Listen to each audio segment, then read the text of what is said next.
Yo, what's going on, guys? New week, new hero pool. Let's get right into it. This pool is insane, so I'm getting it up to you guys quick and early.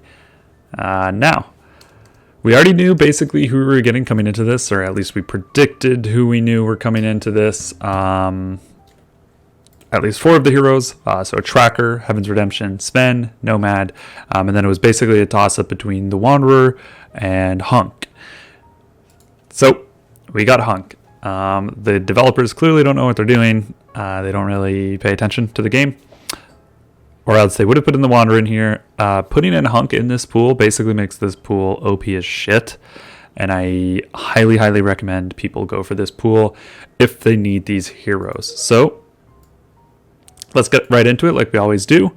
I have the kind of charts up, the new chart system that you guys seem to enjoy. Then I'll be talking about these heroes fairly quickly. So first things first, Tracker. She's kind of the main attraction, I guess, of this pool. She's the newest, or she's a part of the 2 newest heroes in the game. She's a support shooter hero. Basically, as you can see on this sort of chart thing, I like to work clockwise, starting from tank, going to support, CC, damage, adaptability, etc. So tank basically means how tanky are they, or how well can they play the role of a tank? So generally in the front line. The next one is support, and that's basically recovery, buffs, debuffs to the enemy, things of that sort of nature, or even something like extra bonus damage, or some things like that. Then moving clockwise, further yet, CC. CC is crowd control, so in this game it is silence, suppression, disarm, confusion, and I'm also going to consider troop recovery block now a CC, as that's what it seems to be deemed by the game developers. Even further so, clockwise, damage is obviously how much damage do they do. That one's fairly simple, so I'm not really going to explain that one too much. And then kind of the final and sort of one of the most important, I mean, they're all kind of important, but one of the more important ones is adaptability, and that basically means how many combos do they appear in, how easy it is to just sort of plug in this hero. If you just get this hero, some of them need combos. Some heroes are only good in combos, and others just kind of excel wherever they are. It doesn't really matter who they're paired up with. So speaking on Tracker, as you can see, her support statistics, this is my rating, by the way. I make these charts, so if you guys disagree, feel free. Just know it's not, I didn't get this from the game or anything. So her support rating for me is actually fairly high. It's a 4. Basically, she kind of gives extra chance for people to use their 5th ability. She basically makes it so her teammates take less damage, which is a nice buff, which is also why her tanking ability is a little bit higher than one would expect. It's not a 1. Basically because of this ability, their damage received by crowd-controlled squads is reduced by 70%. And so you can actually see right here, crowd-controlled is silence, disarm, suppressed, and confused. So yeah.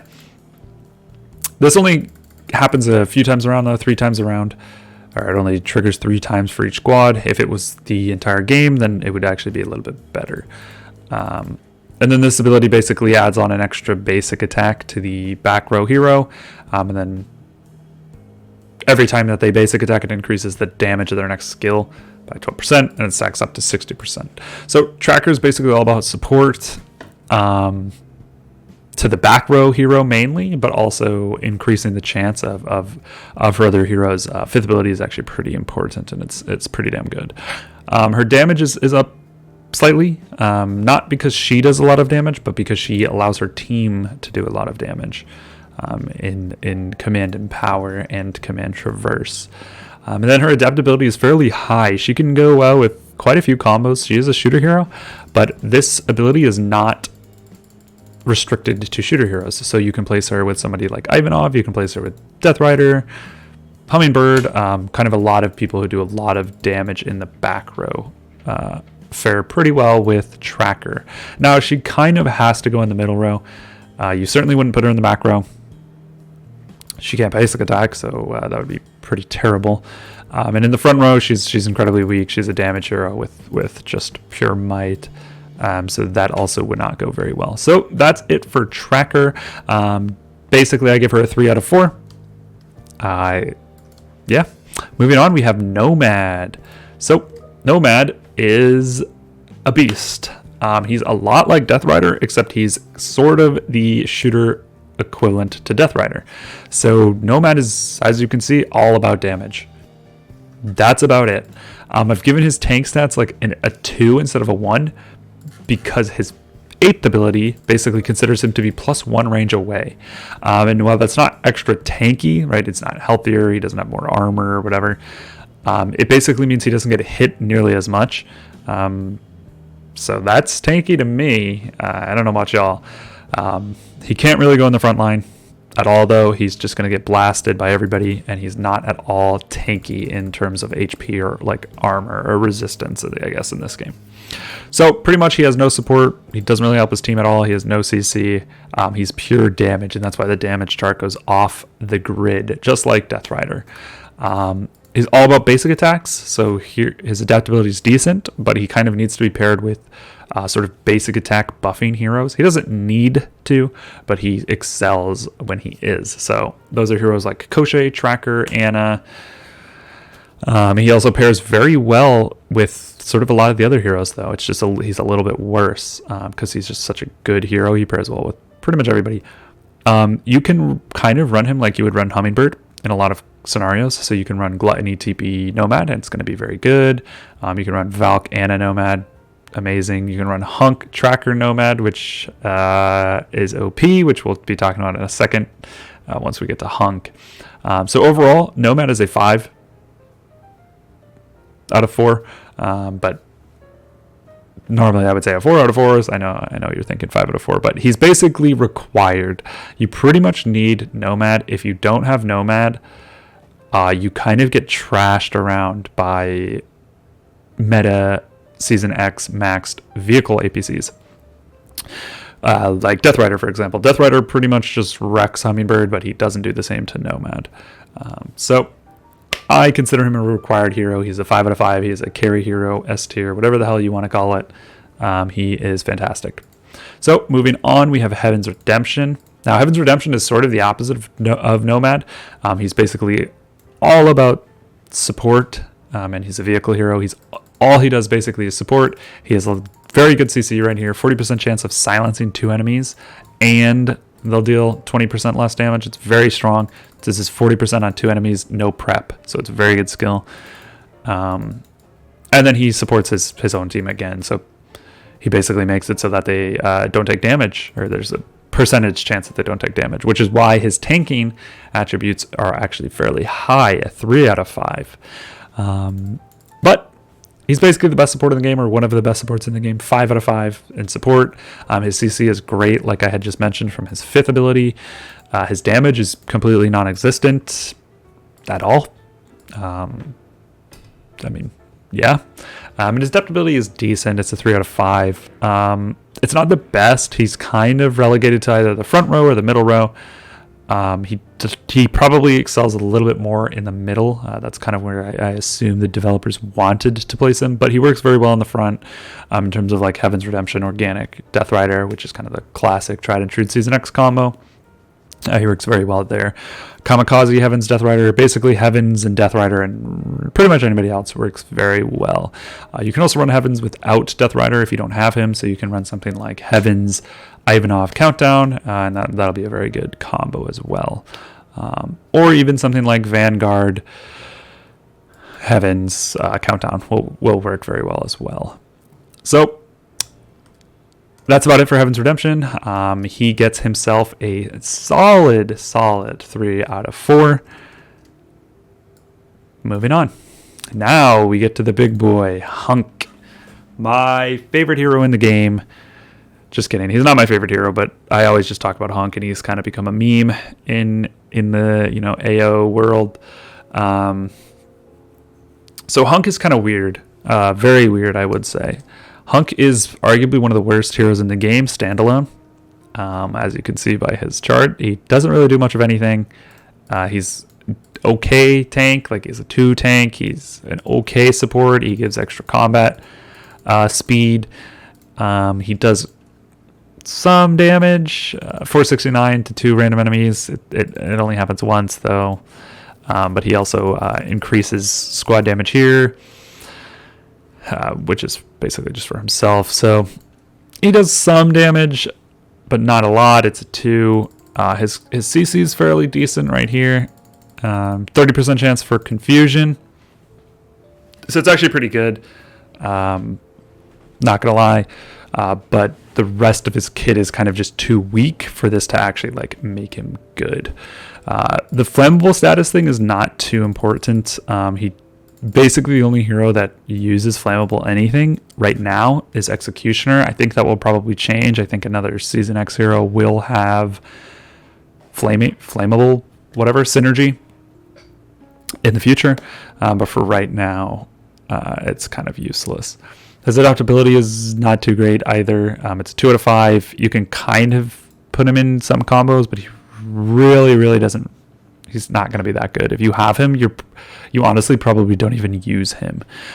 So the interesting thing to note about Hunch, I'll just give you the overall score for Hunch. It's a 2. So normally it would be a complete 1. However, Hunch works crazy well with this new combo, Hunch Tracker Nomad. So since Tracker came out, this has been a combo that a viewer actually sent to me pretty much day 1 or day 2 of testing Tracker and said, hey, look, this combo is actually pretty good for some reason. It's basically just because Tracker buffs his Yeet. I know, what a great name for an ability. Hunch is just great. But she buffs this to about 50%.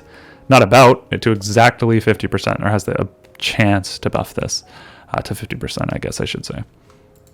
But in the meanwhile, it'd be 40%, and even that's still crazy. So 40% or 50% to confuse 2 enemies is nuts, because confusion is absolutely insane. If you confuse something like a Hummingbird 8th ability, and she attacks her own teammates, that could just, completely wreck them. So confusion's great, and the fact that it's at such a high percentage with no prep makes Hunch good in this combo. Tracker and Nomad go together fantastically. So pretty much this right here is kind of the reason why Hunch is decent. I mean, the combat speed is actually nice, so it's not bad. It basically means in a mirror matchup, right? If the enemy was something like I don't know, Tech Priestess, Tracker, Nomad, and you had Hunch, this is basically going to guarantee that your Tracker and your Nomad go first over the enemies, which can win you the game. So Hunch is interesting. Normally I would give him basically a 0 out of 4. But with that combo, he's kind of like a 4 out of 4. So overall, I would say just he's a 2 out of 4. If you have no chance of getting those other heroes, then he's useless. But with those other heroes, he's good. So the crazy thing is that they put him in the same exact pool, which is why I'm saying that the developers clearly don't pay attention to their game. Otherwise, they would know that Hunch, Tracker, Nomad is a pretty good combo right now. And putting these 3 together in a pool is ridiculous. It basically means if you're going for this pool, you'll have an incredibly strong APC. And this could be the only pool you go for, and you'll have a very, very strong APC, and you'll do very well. So finally, we have Sven. So Sven is also very interesting, just like Hunch.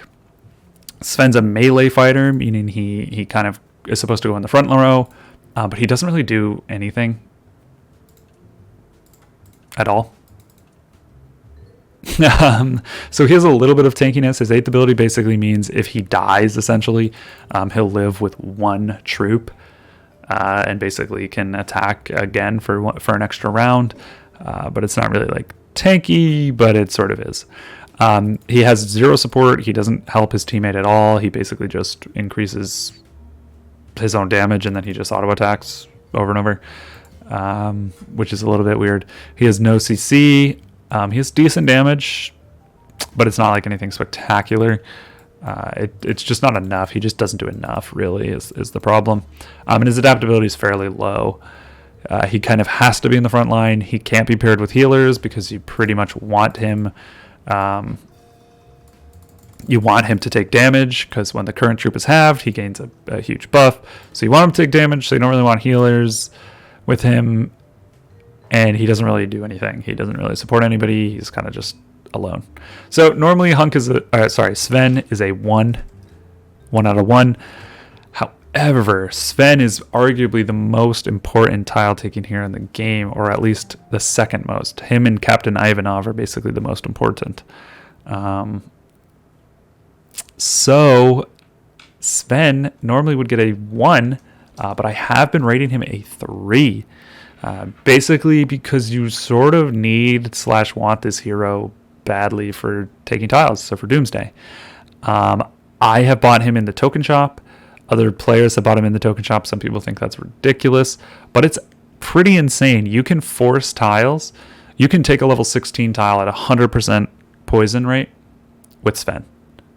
And that basically just sets you up for great success in Doomsday. So he's a very important hero to have, but he sucks at combat. He's completely useless at combat. So if it's like, oh, I need one Season X hero and I want to battle people, Sven is the lowest on your list, or one of the lowest on your list. So it's pretty interesting. The fun thing is Sven and Hunch are both in this pool. If they were both in a pool together with nobody else, you'd be like, oh man, that's shit. Like if you're trying to have battles. But the fact that Hunch is with Tracker Nomad makes this pool great. Also, just Heaven's Redemption on his own is fantastic. Overall, this pool got an 80 out of 100. So basically what I normally do is I take the average, all of these heroes out of 4, average it out, and then normalize it to 100. This pool is an 80. That's like 20% better than every other pool so far, if not more. So yeah, you can understand the actual strength of this pool and why it's OP. If it was Wanderer, it'd be a little bit different, but it'd still be a pretty good pool. So I actually recommend using all of your tickets on here if you have enough. If you have like 30 tickets, I mean, I guess, but I would probably just keep saving. I will be using 300 tickets on this pool. I basically just need 1 Nomad. Generally, I would say don't use your tickets unless you have 1,000. If you have none of these heroes, don't use them until you have 1,000. But this pool might be so good that you can go ahead and use them before reaching that sort of 1,000 or near 1,000 mark. That's about it on this video. I know I said I would make it quick, but there was a lot to talk about, so it's not quick. But oh well, hope you guys enjoyed, and hope you've learned something. Let me know what you guys get in this pool. It's a pretty damn good pool. Some of you are going to get insanely lucky. I know it. Some of you are going to have terrible luck, and I'm sorry if you do, but I wish you all the best luck. Hope you guys are always having fun. Thank you for watching. Hope you guys are staying safe. Hope you're staying healthy, having a wonderful day, and I will see you guys soon. All right, thanks for watching. Take care. Peace.